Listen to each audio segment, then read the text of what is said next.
Consume, consume, consume. It has been drilled into us since birth, and it's what we do best. Food, water, coal, oil, gas.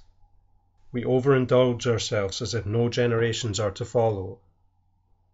We have been brainwashed by the elite members of our society that more is better and overconsumption is happiness. They care not to what world our children are born into, only how full they can stretch their bank accounts and wallets. They are blinded by greed, and consumption amongst the wealthiest is killing this planet. We keep them rich and ourselves poor. They are set in their ways and will never change. They have butchered this planet and are sucking fossil fuels out it like there is no tomorrow. The good earth was once rich and could have provided for us all, but they have desecrated this possibility. The Earth's atmosphere, once thought of as an impenetrable force of nature, is now showing how fragile it really is. We burn more fossil fuels than ever before, and it is of no coincidence that while we sit in this epicenter of the carbon boom, that the Earth's atmosphere is now more unpredictable than ever. We have put so much carbon monoxide into the air that we are now past the point of no return.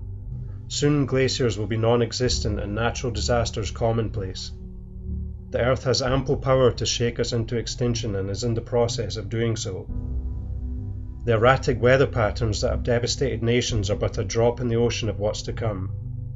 Global warming is the perfect opportunity to create a new and better life for everyone on Earth, but the social elite members of our society fail to act on this opportunity.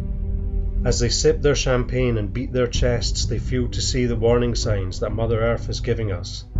Change your ways or forever face the consequences. We have more fossil fuels drilled, canned and ready to burn than we could ever safely use, but yet they still refuse to stop the drilling. They fail to profit from the renewable energy sources, so for now, solar power is an obstacle, not a commodity.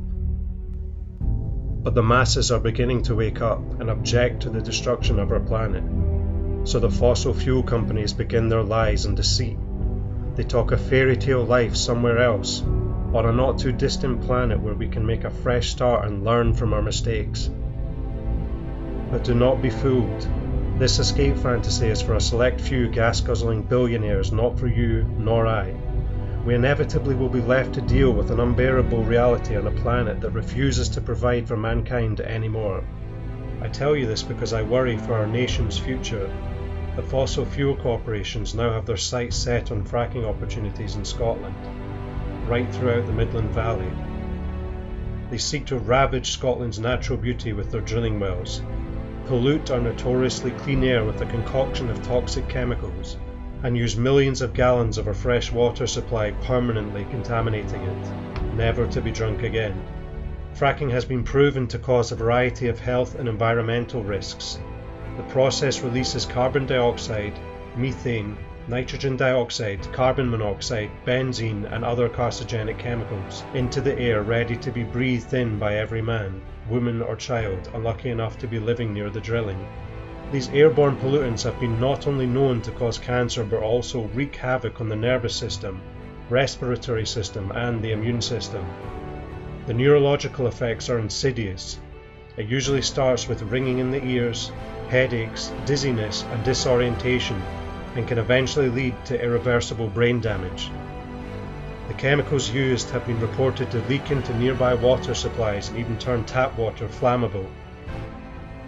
Mothers more likely to have babies with birth defects, nearby residents losing sense of taste and smell, fish's gills melted away, earthquakes, the list goes on and on and on.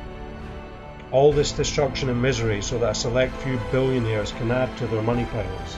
They will try and persuade you with the prospects of a wealthier Scotland and job prospects, but ask yourselves this: are jobs more important than the health of a nation? Our children? Is money more important than drinking water? Money is the root cause of this destructive force, and corporate money in politics is the greatest barrier we face in this fracking war. How many millions will it take for the government to lift the ban? How many British pounds will it take for a government to decide that fracking is perfectly safe and that Scotland could not pass up such a fantastic opportunity? What they don't realise is there are people willing to fight on these lands, There's a nation that won't sit back and watch them disintegrate our homeland to line their pockets.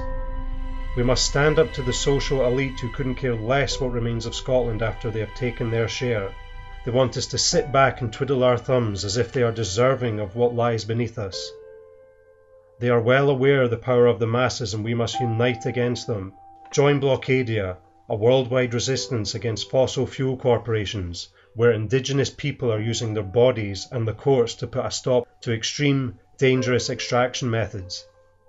Doing nothing will result in horrendous, irreversible consequences. They have 2 years to convince us. Don't let them fool you.